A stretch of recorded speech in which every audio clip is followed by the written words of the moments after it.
Architectural Artcast. The president spoke to a joint session of Congress, and the consensus is in. Of the people who watched the speech, the majority approved of what the president had to say. Establishment Washington royally screwed up. They, along with a lot of other people, do not understand what's going on here. I have some thoughts. I have an explanation that might help explain why so many people, like myself, who've never had any use for Washington and don't like either party, liked what they heard in that speech. As is my wont, I need to lay out a little context. I'm old enough to remember the 1970s. Fuel shortages, rationing, inflation, and stagflation. Public school systems were in free fall. Major American cities were war zones. Violence and crime were the worst that we'd ever seen in American history. Misery and despair. In 1980, there was a fundamental cultural sea change. I'm old enough to remember the It's Morning in America Again ad. That ad was symbolic of this cultural shift. Misery and suffering was replaced by hope. The 1980s saw economic growth and prosperity to rival the 50s. 1989, the year I graduated high school, gas was 90 cents a gallon, Cokes were 50 cents from a vending machine. The future was looking rosy. 5 years. All it took was 5 years for everything to change. Do you all know the origins, meaning of the term Gen X? Generation X.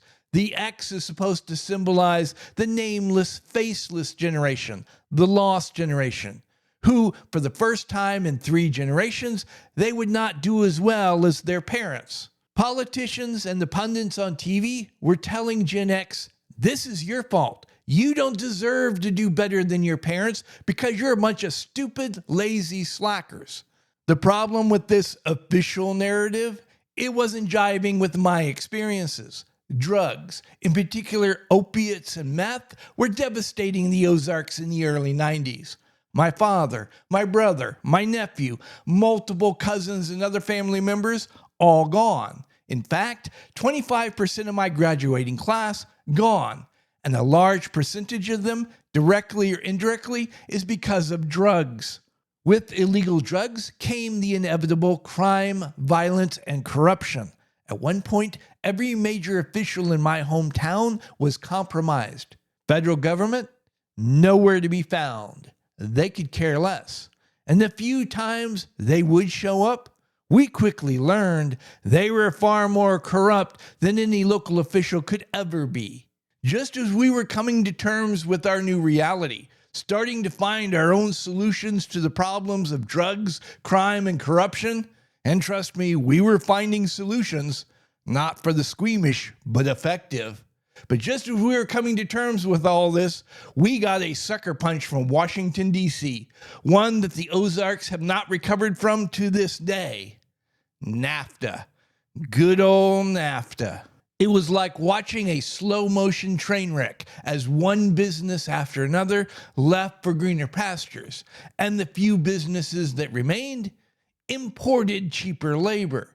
Unemployment and poverty skyrocketed, and that's in a region that already had a problem with poverty. Hope was systematically extinguished to be replaced with misery and despair. And there was always somebody saying, here, try this. Drugs, crime, and corruption got even worse. And the government's only solution? Here, have some free money. Become dependent upon the government. It was almost like that was the ultimate goal all along. For those of my generation, if you could avoid the pitfalls of drugs and what have you, and you kept fighting and clawing, by the mid-2000s, there was light at the end of the tunnel. Your career would be taking off. You could start to think about investing in things like a house and your children's future. You could begin to create intergenerational wealth. There was hope. And then in 2008, along comes the banking crisis and the housing bubble burst. Overnight, so many lost everything. My generation, we were in our mid to late 30s looking at starting all over again. Anger. Bone deep anger. To make matters worse, The banking crisis and housing bubble was a problem entirely created by the federal government. Hold on there, Randy. It's more complicated than that. Technically, as far as the average person, the hoi polloi are concerned, that was a problem entirely created by the federal government. And when the whole scheme came falling apart, the average person was left holding the bag while the powerful and elite protected each other. Anger, bone deep anger. Once Obama became president, he famously said, "America is in decline," and it was his job to manage that decline. And we were being told by the government, all sorts of social institutions, this decline is good and just because America was never legitimate. American culture is evil. America stole its wealth. So it's good and just that we take that wealth and redistribute it. We take your wealth and redistribute it. Hope was being pummeled with a baseball bat out in front of everybody. And the American public were being told, you're going to live in misery and like it. It's about this time that millennials started to realize, as far as economics go, they weren't even going to do as well as Gen X. Gen Z? Forget about it. Trump was a symptom, not a cause. Anger, bone deep anger. Under Trump's first administration, 2 short years, the economy does a U-turn, and we're starting to see prosperity that we hadn't seen since the 1980s. I have friends and family back in southern Missouri who literally cannot remember the last time they had done this well. And the hoi polloi started to ask a question. This 20 plus years of economy going down, down, down, wages stagnating, while cost of living is going up, was that on purpose? Biden comes into office and immediately he throws the borders wide open. Drugs, fentanyl, and opiates come pouring into the country at unprecedented levels. And along with the drugs comes the associated crime, violence, and corruption. Within weeks, the economy does another U-turn and it collapses to 1970 levels of misery and despair. Trump wins re-election. And once he takes office, Elon Musk and his associates at Doge go to work. And we discover that trillions, not billions, trillions of dollars have been stolen from the taxpayers. It turns out the very people wagging their finger in our faces, calling us vile names, blaming us for everything, it turns out those people were nothing more than thieves, liars and thieves. And that wagging finger was meant to distract us while they were busy stealing our money. A large chunk of this stolen money was going directly into their pockets, but another large chunk was being used in an effort to manipulate and control the American people. Turns out a great deal of this division in America was created by the federal government, created by these thieves. And why were they seeking to control and manipulate the American people? So it would be easier to steal more of our money. What's been establishment DC, the swamp's reaction to Trump turning off the spigots, stopping all the graft and corruption? They've been squealing like stuck pigs nonstop. Turns out they've gotten so arrogant, they think it is their right to steal the American people's money. There is an important distinction between perception and reality, but sometimes that distinction no longer matters when perception becomes reality. And for people who have spent generations manipulating perception to their benefit, the DC establishment, the swamp, consistently fail to understand that the American people, the unwashed masses, the hoi polloi, have a perception of them. Trump's speech to the joint sessions of Congress was a game of perception, a game the DC establishment, the swamp, failed on every single level. Why? Because they reinforced every single negative perception that the American people have about them. For the last 40 years, Every major politician, and it doesn't matter which party we're talking about, has been singing the exact same song. Misery and despair, with a side helping of open hatred and contempt for America. America as a country, America as a culture, and the American people. Trump's speech was offering something fundamentally different: hope.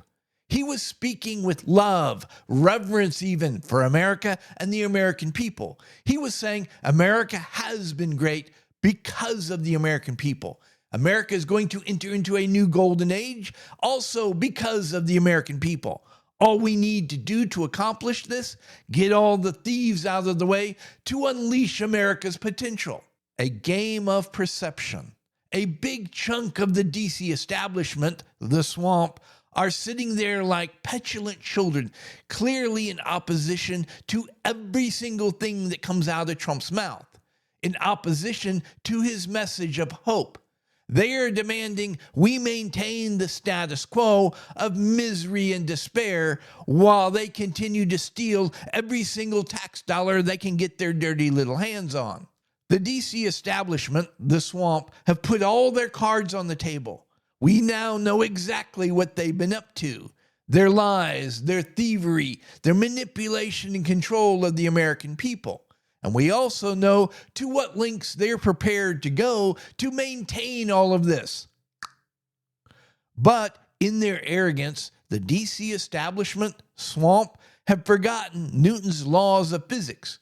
For every action, there's an equal and opposite reaction, commonly known as consequences.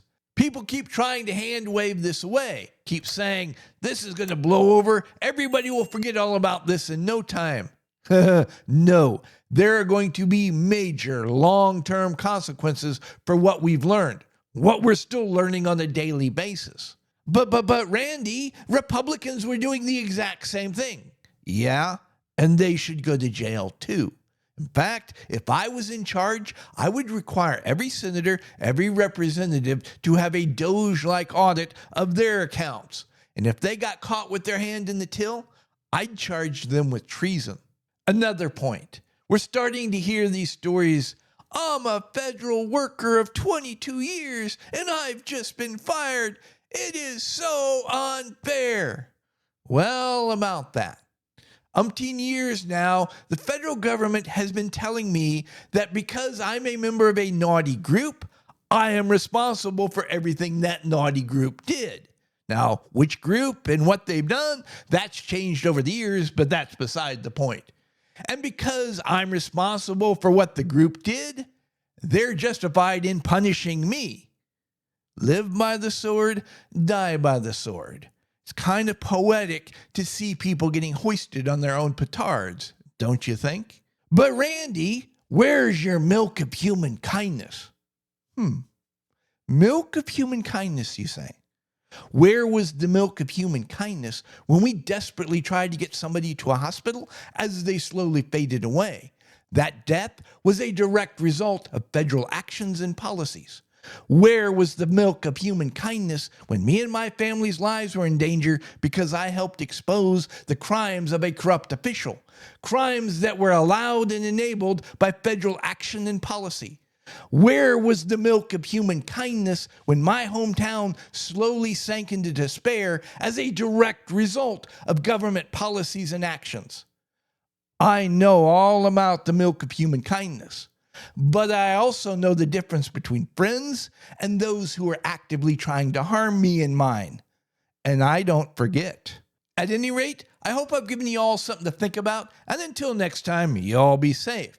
If you're all still here, thank you very much. I really appreciate it. While you're at it, why don't you like this video, subscribe to the channel, click that notification bell. You can hear me yammer on about something else next time. Please like and subscribe. Please leave a comment.